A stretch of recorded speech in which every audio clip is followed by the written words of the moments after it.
mengadakan perang itu gitu loh. Kita pengennya damai, semua orang pengennya damai. Tetapi ada orang-orang gila yang kayak Hitler misalnya kan, yang kayak Muhammad, kayak Hitler yang cukup gila untuk mewujudkan perang itu. Ini kan semua orang nggak ada pengen perang, tetapi selalu ada orang gila yang pengen perang. Kayak si siapa itu Zelensky, kamu orang berpikir Zelensky ini orang baik, enggak, dia itu jahat sekali loh. Dia pikir apa cuman panggung sandiwara titrikal aja. Dia nggak mikir malah rakyatnya mati banyak gara-gara omongan dia yang tajam itu kan, yang menghina Rusia itu. Dia kan nggak mikir, dia pikir mati ini cuma panggung sandiwara doang. Nggak tahunya berkepanjangan dibikin panjang sama si Putin kan. Nah, itu tadi ya, kenapa nggak dibikin cepat? Nah, sama ya Israel kan juga sama. Kenapa nggak dibikin cepat ya? Padahal cuma tinggal di ujung saja, tinggal diselesaikan. Sama si Putin juga sama. Kenapa Ukraina dibikin lama ya? Sengaja dibikin lama. Sengaja dibikin lama karena itu kan industri soalnya kan, komoditi. Nah, itu makanya ini kan, tapi ini kan konspirasi, kita nggak tahu dalam-dalamnya. Cuman kalau menurut saya, kenapa dibikin lama ya karena itu komoditi, itu industri. Sama seperti Benyamin Netanyahu, ini kalau Israel perangnya berhenti, dia langsung masuk penjara itu bulan depannya.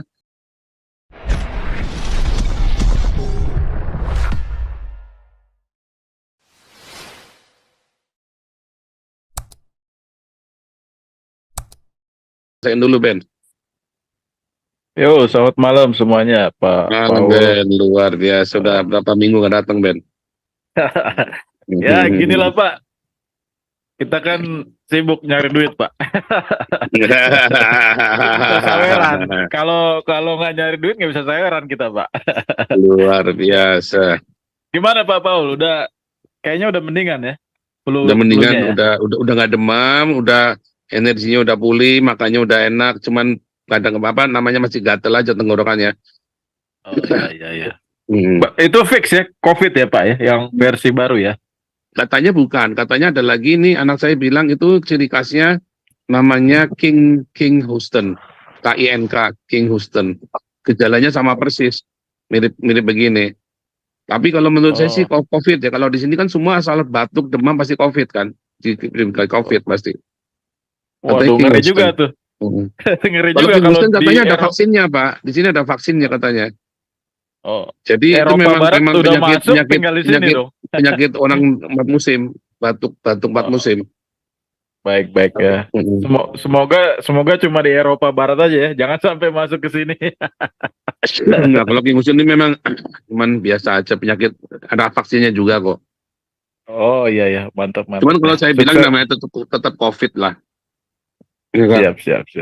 Mau kita udah jalan tadi, kita udah ke ini segala, udah ngurus dokumen segala macam, udah ini. Lanjut. Oke. Ya, sorry baru bisa join ini. Selamat malam semua yang ada di Zoom dan ada di YouTube. Tetap support selalu channel JPZ yang menyuarakan kebenaran, karena kebenaran kadangkala pahit dan tajam, tapi disitulah kita bisa terbebas dari segala macam tipu daya, framing, dan dari ulah-ulah oknum-oknum yang tidak bertanggung jawab. Untuk untuk Israel ini memang kalau pendapat saya sih udah terlalu carut marut ya, sudah terlalu lama, udah hampir 5 bulan ini. Hasilnya ya malah makin ganas nih demo-demonya. Jadi timbul kebencian baru, anti Zionis, anti Semitik. Ya hopefully segala sesuatu berjalan dengan baik. Di satu sisi nanti pastilah itu petinggi-petinggi Hamas itu, saya yakin itu kalau nggak ketangkep ya kebunuh itu sama Mossad atau dengan Sayeret-13. Dan di internal Israel sendiri saya yakin itu Netanyahu pasti akan ada pertanggungjawaban lah dari dia ya. Segala macam cara dia bikin supaya dia tetap di atas. Rakyatnya berperang, tentara-tentaranya berperang, tapi anaknya sendiri kalau nggak salah itu malah tinggalnya di Miami itu, di negaranya Pak Andi ya, kalau nggak salah ya, di Florida ya, anaknya Benjamin Netanyahu itu. Jadi apalagi di era keterbukaan informasi ini, semua orang bisa mengakses informasi. Jadi info-info seperti itu ya tidak bisa ditutupi lagi. Orang mungkin bisa bernarasi, tapi fakta-faktanya ya terbuka semua. Dan juga yang sangat saya sesalkan, di perang ini masih ada sekitar kalau nggak salah 134 sandera ya yang belum dikembalikan yang ditangkap oleh Hamas. Entah itu sudah terbunuh atau memang masih disekap, informasinya simpang siur, dan itu menjadi salah satu sumber kemarahan bagi rakyat sipil Yahudi yang ada di Israel sendiri. Itu udah nggak beres itu. Ibaratnya terlalu lama gitu mencari orang di ibaratnya satu provinsi kecil gitu lah ya, Gaza ya, yang panjangnya cuma 100 kilometer, masa dalam 5 bulan nggak ketemu. Itu pasti ada udang di balik batu, dan kemarahan orang-orang Yahudi di Israel itu beralasan. Karena kalau saya jadi mereka pun pasti saya akan demo itu. Kalau perlu datangin terus itu rumahnya Prime Minister Netanyahu itu di Tel Aviv. Itu dulu dari saya, Pak Paul. Pak, terima kasih untuk kesempatan berkomentar ya. Thank you. Kembali ke moderator, siapa nih? Lanjut, Andi siapa lagi atau nih? Pak Teddy? Tasya. Tasya silakan. Oke, Pak Paul, atau bapak-bapak ibu yang lain. Ini kan kita kan berasumsi bahwa nanti kalau misalkan si siapa namanya tuh Donald Trump itu kan katanya asumsi kita lah ya. Kalau nanti misalkan turun dari presiden, nanti Chris dia menyeruak gitu ya, bangkit gitulah ya bahasanya. Nanti untuk kita yang Kristen ini bisa nggak misalkan nih konyol-konyolnya aja lah, bikin bunker di bawah gitu, di bawah tanah sampai selesai gitu.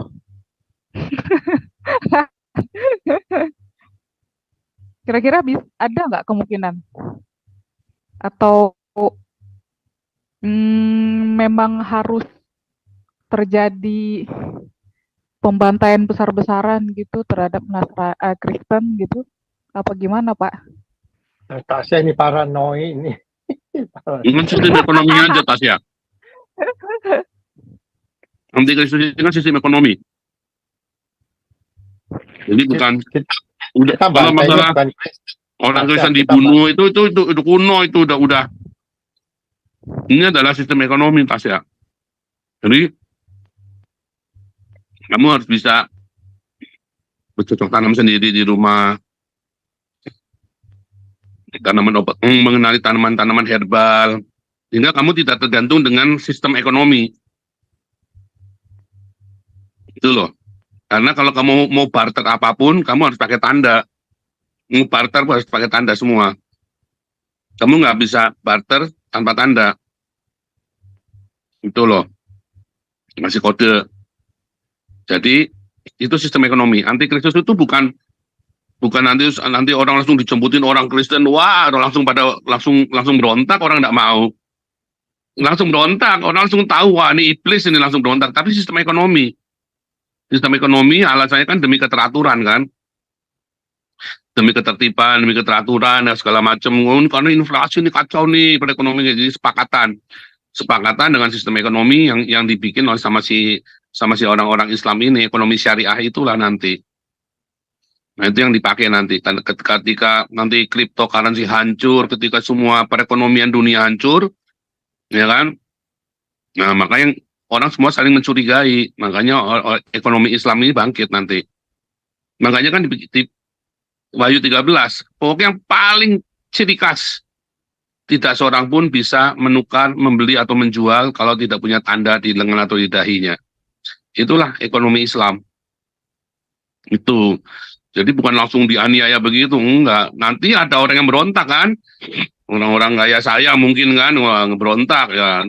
Nah ditangkepin tuh sama mereka, itu loh. Jadi mereka punya alasan, waktu nangkepin kita itu ada alasannya mereka, bukan ujuk-ujuk nangkepin begitu. Tapi karena saya memimpin pemberontakan, ya kan, kita membuat ekonomi sendiri. Oh nggak boleh nih. Nah lalu saya ditangkap sama semua orang-orang yang membentuk satu ekonomi baru ini. Padahal ekonominya kita ini kan udah stabil, ditangkepin tuh, terus kita dibantai semua, misalnya begitu.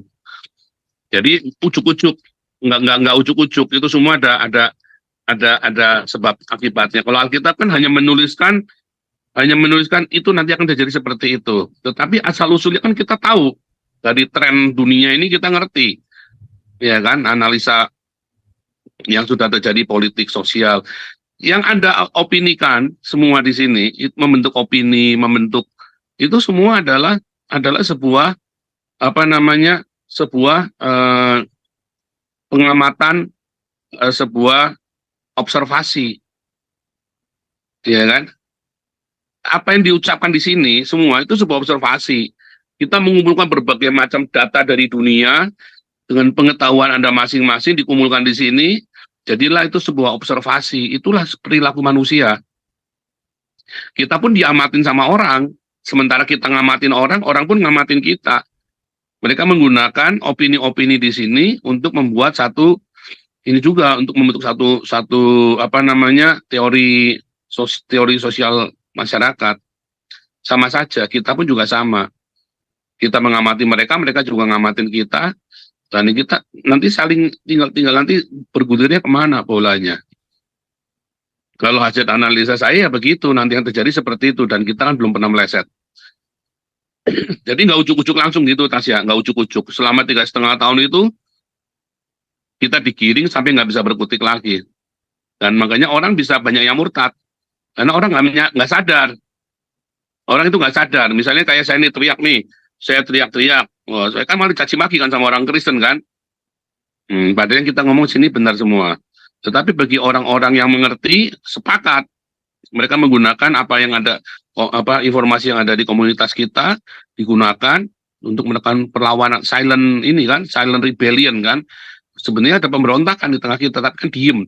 Coba, setelah kita teriak-teriak ini kan, baru kali ini pemilu tanpa ada isu agama kan baru kali ini nih. Baru ini pemilu tanpa isu agama nih seumur-umur Indonesia setelah zaman reformasi. Ya kan? Ya karena mereka mau nggak, kita melihat betapa berdampaknya komunitas kita. Kalau ya kan jutaan itu yang nonton waktu itu kan, kita tiap hari 1 bulan diviralkan 1 bulan. Ya kan? Setiap kali nonton 1 juta, 1.200.000, yang nonton tuh jutaan, berapa juta aja orang Indonesia nonton. Ya dan ya salah satunya yang random ini kan kalian semua yang pada mampir ke sini kan. Di situ kan mereka dengar semua informasi-informasi. Lalu kalian secara tutur tinular kalian menghasut, mempengaruhi wilayahnya kalian, ya kan? Nah, dari situlah orang-orang kemudian malu dengan agama. Berdampak loh kita loh. Coba lihat ini. Ya, waktu habis saya teriak itu puasa lalim, itu kan langsung hilang semua kan. Udah nggak kayak dulu kan, puasanya orang Islam kan udah nggak kayak dulu lagi tuh. Ya kan, berdampak sekali, berdampak. Mau diakui nggak diakui berdampak yang kita ngomong di sini. Nah, cuman balik lagi. Kan terus terjadi ini kan, anti klimaksnya kapan nih kita nih? Anti klimaksnya. Nah, di anti klimaks itulah kemudian Islam itu masuk. Itu bahayanya. Makanya Donald Trump ini aman, tetapi nanti anti klimaknya justru menjadi pembalikan. Sama-sama semua jahat dan baik kan selalu begitu kan. Anti klimaknya kapan nih anti klimaknya? Sampai orang mentok dengan ya kan? Orang mentok dengan damai, mereka bosan dengan damai, mereka pengen perang nih. Udah kangen nih pengen perang. Kan gila nih kan orang nggak pengen perang, walaupun cuma segelintir orang, tapi orang ini cukup gila untuk mengadakan perang itu gitu loh. Kita pengennya damai, semua orang pengennya damai, tetapi ada orang-orang gila yang kayak Hitler misalnya kan, yang kayak Muhammad, kayak Hitler, yang cukup gila untuk mewujudkan perang itu. Ini kan semua orang nggak ada pengen perang, tetapi selalu ada orang gila yang pengen perang. Kayak si siapa itu Zelensky, kamu orang berpikir Zelensky ini orang baik, enggak, dia itu jahat sekali loh. Dia pikir apa cuman panggung sandiwara titrikal aja. Dia nggak mikir malah rakyatnya mati banyak gara-gara omongan dia yang tajam itu kan, yang menghina Rusia itu. Dia kan nggak mikir. Dia pikir mati ini cuma panggung sandiwara doang. Nggak taunya berkepanjangan dibikin panjang sama si Putin kan. Ya itu tadi ya. Kenapa nggak dibikin cepat? Nah, sama ya Israel kan juga sama. Kenapa nggak dibikin cepat ya? Padahal cuma tinggal di ujung saja, tinggal diselesaikan. Sama si Putin juga sama. Kenapa Ukraina dibikin lama ya? Sengaja dibikin lama. Sengaja dibikin lama karena itu kan industri soalnya kan, komoditi. Nah, itu makanya ini kan, tapi ini kan konspirasi, kita nggak tahu dalam-dalamnya. Cuman kalau menurut saya, kenapa dibikin lama ya karena itu komoditi, itu industri. Sama seperti Benyamin Netanyahu, ini kalau Israel perangnya berhenti, dia langsung masuk penjara itu bulan depannya. Digantung sama rakyat, dibikin lama, digantung perangnya sama dia supaya dia jangan digantung. Kalau bisa dia mati besok sakit atau apa kan, selesai kan. Atau tiba-tiba ada blessing in disguise, tiba-tiba ada perubahan politik ya kan, sambil nunggu, sambil ngulur-ngulur waktu kan, diulur waktu sekalian. Jadi itu semua kompleks ya, itu konspirasi, balik lagi itu konspirasi teori yang ini. Kita nggak bisa bilang pasti begitu. Tapi kalau menurut saya, kalau saya jadi Benyamin Netanyahu atau Putin, tak ulur supaya saya jadi presiden terus, jangan diganti. Supaya kalau saya jadi Putin juga sama, supaya jadi tak ulur, tak panjangin perangnya. Iya, betul Pak. Itu Iya, kayak ini ya Pak. Teori. Kayak memancing di air keruh gitu ya Pak. Mancing di air keruh sambil kita lihat sambil tiba-tiba ada perubahan politik dunia ya kan, kita nggak ngerti. Kayak si Putin kemarin kan lawan politiknya si Navalny itu kan mati itu, dibikin mati di penjara Siberia. Wah, kurang ajar itu. Pintar ya. Gara-gara itu saya jadi nggak respect bener deh sama Rusia ya, yang kelihatannya negara yang ortodoks, yang cinta damai gitu kan, yang seolah-olah korban. Ternyata waduh, religius lagi ya. Si Putin kan religius kan. Religius banget ya kan, sama kalau bikin tanda salib itu yang lebar rasanya kok wah hebat ini, waktu itu sambil merinding-merinding itu ngeliat si Putin kalau lagi berdoa di gereja itu kan. Betul. Ternyata waduh, bajigur juga itu Bapak itu satu. Ya jahat. Nah, kalau gitu Pak, ini kembali sedikit ke Alkitab ya. Berarti kan murid-murid Yesus disuruh berjaga-jaga. Itu berjaga-jaga itu maksudnya kita mantau atau mantau sambil aktif melakukan diakonia atau apa gitu Pak? Berjaga-jaga, kita disuruh terus berjaga-jaga, melakukan bekerja terus kan, nggak boleh berhenti. Oh gitu ya, baik. Walaupun waktu itu masih Eropa hancur gara-gara apa? Gara-gara diambil alih, proyek diakoninya diambil alih sama pemerintah kan. Kan tadinya pasca Perang Dunia Kedua, semua orang Eropa, kamu percaya Tuhan, nggak percaya Tuhan, pasti pergi ke gereja. Karena di gereja selalu ada makanan, ada pakaian. Tetapi kan kemudian diambil alih sama pemerintah. Ya kan, karena memang itu sebetulnya tugasnya pemerintah. Tapi tugasnya gereja juga. Begitu gerejanya mulai berhenti, ya orang berhenti ke gereja, perginya ke pemerintah. Ya kan? Orang datang ke gereja itu belum tentu karena percaya. Tetapi dengan dia datang ke gereja, maka ada ikatan dia dengan gereja. Karena gereja ngasih makan, dia punya ikatan. Sehingga dia ada, inilah, aduh nggak bisa inilah, dia nggak mau itulah. Begitu dia ambil alih sama pemerintah, gerejanya diabaikan, nggak mau dengerin gereja lagi. Nggak urusan. Nggak takut lagi sama gereja. Nggak ada sungkan sama sekali. Ya kan? Itu kan kesalahan. Gereja sampai sekarang berdiakonia masih, gereja di Eropa masih. Cuman rakyat tidak tergantung sama gereja lagi, tapi sama pemerintah. Kalau dulu kan rakyat tergantung sama gereja. Pemerintahnya nggak karu-karuan, sehingga semua orang pasti ke gereja. Semua orang di Eropa pasti ke gereja. Karena apa? Karena jatah makan. Coba dapat jatah makan, jatah pakaian, ya kan? Itu masalahnya. Makanya habis Perang Dunia Kedua cuma 20 tahun aja itu kan. 20 tahun diambil alih sama pemerintah, negaranya makmur, gerejanya ditinggal. Itu namanya berjaga-jaga. Nah, sekarang gerejanya nggak berjaga-jaga di Eropa. Ya saya kira makanya ini mengerikan sekali. Nah, dengan memasukkan orang-orang Islam ini, gereja mulai berdiakonia lagi. Gereja penuh, ya kan? Tetapi kan orang-orang Islam ini kan sekarang berada di tengah-tengah kami kan, di tengah-tengah Eropa kan. Bisa sekonyong-konyong jadi setan semua ini kan. Wah, ini puyeng dah pokoknya kalau udah cerita gini, konspirasi ya. Memang kita nggak bisa ngomong. Tapi analisa saya yang terjadi adalah nanti begitu 5 tahun Donald Trump berhenti, ini kan Prabowo juga sama nih. Berarti kan nggak ada lagi yang mengekang Islam. Wah, langsung brutal tuh Islam tuh.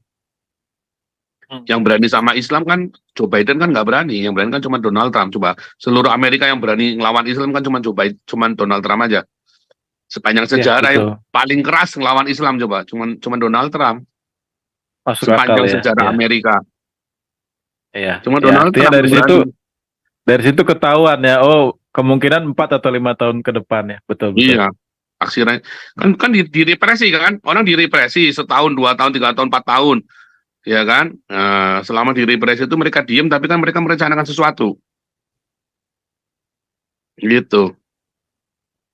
5 tahun, paling lama 10 tahun, itu pasti terjadi antikristus itu mulai. Udah dekat sekali ya, dekat sekali. Iya. Oke deh, tutup dalam doa deh, langsung deh. Siapa nih? Ben tutup dalam doa Ben. Oke, baik. Mari kita bersatu dalam doa, Bapak Ibu semua.